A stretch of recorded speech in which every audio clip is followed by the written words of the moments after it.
지난 시간에 우리 블루오션을 찾아 헤매는 헌터 전략에 대해 이야기했었죠? 근데 솔직히 말해서 평생 사냥만 하면서 살 순 없잖아요. 지치죠, 당연히.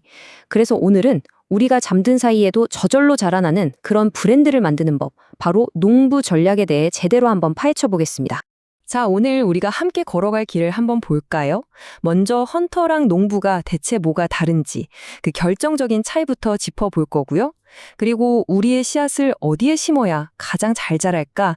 바로 그 비옥한 땅, 액티브 시니어에 대해 깊숙이 들여다볼 겁니다. 그리고 나서는요, AI를 가지고 어떻게 인간적인 느낌을 만들어내는지 그 비밀을 알려드리고 아주 구체적인 3단계 농사법을 거쳐서 오늘 당장 여러분의 첫 씨앗을 심을 수 있게 도와드릴게요. 준비되셨죠? 자, 첫 번째 주제입니다. 콘텐츠를 만드는 데에는요, 정말 근본적으로 다른 두 가지 길이 있어요. 여러분은 어떤 쪽이신가요? 끊임없이 새로운 먹잇감을 찾아다니는 사냥꾼, 헌터. 아니면 묵묵히 나만의 가치를 일구는 농부. 한번 곰곰이 생각해 보세요. 헌터 전략은 말 그대로 숨가쁘게 새로운 먹잇감을 쫓아다니는 거예요. 막 터지는 바이럴 주제를 쫓고 피 터지는 레드오션에서 살아남으려고 발버둥치죠. 그럼 결과는 어떨까요? 뻔하죠. 번아웃이 오고 알고리즘이 조금만 바뀌어도 채널이 휘청거립니다. 저 반면에 농부 전략은 완전히 달라요. 시청자의 마음이라는 밭에 나라는 브랜드의 씨앗을 아주 정성스럽게 심는 거죠. 그렇게 충성도 높은 커뮤니티를 만들고 한번 만들어두면 절대 사라지지 않는 지속 가능한 자산을 쌓아 올리는 겁니다. 심지어 우리가 잠자는 동안에도 말이죠. 좋아요. 그럼 이 농부 전략, 이 씨앗을 어디에 심어야 가장 잘 자랄까요? 가장 비옥한 토양이 어디냐는 거죠. 바로 많은 사람들이 엄청나게 오해하고 있지만 사실은 어마어마한 잠재력을 가진 시장, 바로 액티브 시니어입니다. 혹시 지금 에이, 시니어 시장은 좀 이런 생각 하셨나요? 만약 그랬다면 이제 그 낡은 고정관념은 정말 싹 다 버릴 준비를 하셔야 합니다. 완전히 새로운 세상이 열릴 테니까요. 자, 이 숫자 한번 보세요. 168조 원. 이게 뭐냐면 2030년에 예상되는 우리나라 실버 산업 시장 규모예요. 168조. 감이 잘 안 오시죠? 이게 어느 정도냐면요. 지금 우리나라 전체 게임 산업보다도 훨씬 큰 규모입니다. 정말 어마어마하죠?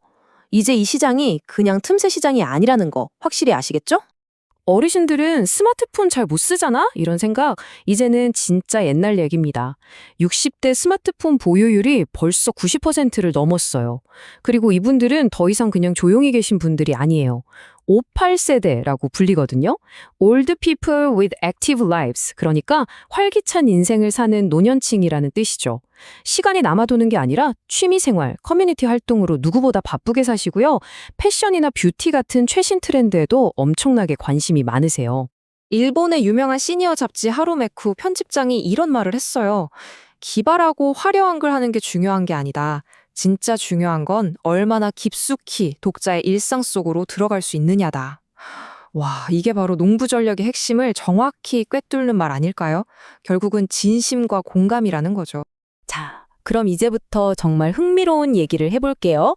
이 농부 전략을 아주 쉽게 만들어주는 최신 도구들인데요. 특히 얼굴을 공개하지 않고도 시청자랑 아주 끈끈한 유대감을 만드는 비법입니다.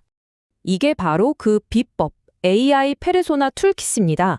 딱 3단계만 기억하세요. 첫째, 일관된 얼굴. 미드저니 같은 AI 이미지 생성 툴을 써서 우리 채널에 계속 나올 캐릭터를 만드는 거예요. 둘째, 일관된 목소리. 11랩스 같은 AI 음성 생성기로 이 캐릭터한테 감정이 느껴지는 아주 독특한 목소리를 입혀주는 거죠. 마지막으로 일관된 분위기. 채널 전체에 통일된 폰트, 색깔, 말투를 써서 딱 보면 아, 그 채널이구나 하고 알 수 있게 만드는 겁니다. 아마 지금 이런 생각 드실 거예요. 잠깐만요. 진짜로요? 그럼 내가 AI로 가상의 할머니 캐릭터를 만들면 사람들이 정말로 그 캐릭터랑 정을 쌓고 유대감을 느낀다고요? 네, 바로 그겁니다. 처음엔 저도 믿기 어려웠어요. 근데 핵심은 딱 하나, 바로 일관성이에요. 늘 같은 얼굴, 같은 목소리, 같은 말투를 보여주면요. 사람들은 이 캐릭터를 예측 가능한 마치 실제 인물처럼 느끼고 깊은 관계를 맺기 시작하는 거죠. 자, 이제 뭘 해야 할지, 왜 해야 할지 알았으니까 진짜 중요한 어떻게 할 건지 알아봐야겠죠? 충성도 높은 팬덤을 만드는 아주 구체적이고 실행 가능한 3단계 방법을 지금부터 알려드리겠습니다. 어렵게 생각할 거 없어요. 진짜 농사 짓는 거랑 똑같다고 생각하시면 돼요. 첫째, 씨앗을 심고요. 둘째, 물을 주고요. 마지막으로 잘 자란 작물을 수확하는 거죠. 씨앗 심기는 스토리텔링, 물 주기는 소통, 그리고 수확은 바로 브랜드 충성도입니다. 간단하죠? 지금 화면에 보이는 이 자료가 바로 오늘 설명의 뿌리가 되는 농부 전략의 원본 청사진 같은 거예요. 자세히 보시면 1인칭 스토리텔링이라던가 커뮤니티 소통 같은 핵심 단어들이 곳곳에 있죠. 그러니까 지금 제가 드리는 말씀이 그냥 즉흥적인 아이디어가 아니라 이미 검증되고 아주 체계적으로 만들어진 전략이라는 점을 꼭 기억해 주세요. 자, 첫 번째 단계, 씨앗 심기입니다. 바로 이 단계에서 아까 우리가 만든 AI 페르소나가 진짜 힘을 발휘하는 거예요. 그냥 딱딱하게 정보를 나열하는 게 아니라 이 페르소나의 입을 빌려서 진솔한 1인칭 이야기를 들려주는 거죠. 이게 바로 시청자와의 첫 신뢰를 쌓는 가장 강력한 방법입니다. 예를 들어 볼게요. 이런 팩트가 있습니다. 라고 말하는 채널이랑 제가 70평생을 살아보니까요. 이런 걸 깨달았어요. 라고 말하는 채널. 여러분은 어느 쪽에 더 마음이 가시나요? 말할 필요도 없죠? 이게 바로 개인적인 관점이 가진 엄청난 힘입니다. 두 번째 단계는 물주기예요. 씨앗만 심어놓고 가만히 있으면 안 되잖아요. 꾸준히 물을 줘야 쑥쑥 자라죠. 댓글 하나하나에 답을 달아주고 계속 질문을 던지면서 시청자들이 그냥 구경꾼이 아니라 아, 내가 이 커뮤니티의 중요한 멤버구나 라고 느끼게 만들어주는 아주 중요한 과정입니다. 그럼 구체적으로 뭘 해야 할까요? 아주 간단해요. 댓글에 정말 정성껏 답글을 달아주거나 유튜브 커뮤니티 탭 아시죠? 거기에 여러분 오늘 건강을 위해서 어떤 걸 드셨어요? 같은 누구나 쉽게 참여할 수 있는 질문을 툭 던져보는 거예요. 그럼 자연스럽게 대화가 시작되겠죠? 그리고 마침내 마지막 단계, 수확하기입니다. 이건 우리가 받는 장기적인 보상 같은 거예요. 성공적으로 씨앗을 심고 정성껏 물을 주면 알고리즘이 아무리 바뀌어도 절대 흔들리지 않는 정말 강력한 팬덤이 만들어집니다. 바로 이분들이 우리 브랜드를 지지하고 계속해서 찾아와주고 주간에 소문내주는 진짜 자산이 되는 거죠. 자, 이제 거의 다 왔습니다. 모든 걸 종합해 볼 시간이에요. 여러분 앞에는 두 갈래 길이 있습니다. 단기적인 조회수를 쫓는 헌터의 길, 그리고 시간이 걸리더라도 지속 가능한 브랜드를 키우는 농부의 길.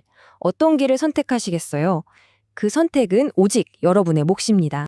헌터는요, 당장의 조회수를 위해서 끝없이 돌아가는 쳇바퀴 위를 달려야만 합니다. 하지만 농부는요, 시간은 좀 걸릴지 몰라도 결국엔 그 알고리즘의 노예가 되는 끔찍한 경쟁에서 벗어나서 그 누구도 빼앗아갈 수 없는 나만의 자산, 바로 팬덤을 만들게 됩니다. 하지만 여기서 제가 진짜 강력한 거의 치트키 수준의 전략을 하나 알려드릴게요. 진짜 고수는 둘 중 하나만 선택하지 않아요. 이 둘을 아주 영리하게 결합하죠. 무슨 말이냐면 처음에는 헌터처럼 아주 매력적인 주제로 사람들을 확 끌어모으는 거예요. 그리고 일단 모인 사람들을 상대로 농부가 되어서 아주 정성껏 관계를 가꾸고 단단한 커뮤니티로 키워내는 거죠. 이게 바로 궁극의 전략입니다. 물론 브랜드를 만든다는 건 시간이 걸리는 일입니다. 쉽지 않죠. 하지만 지긋지긋한 유튜브 알고리즘의 쳇바퀴에서 벗어날 수 있는 유일한 방법이기도 합니다. 자, 여러분은 오늘 여러분의 첫 씨앗을 심을 준비가 되셨나요?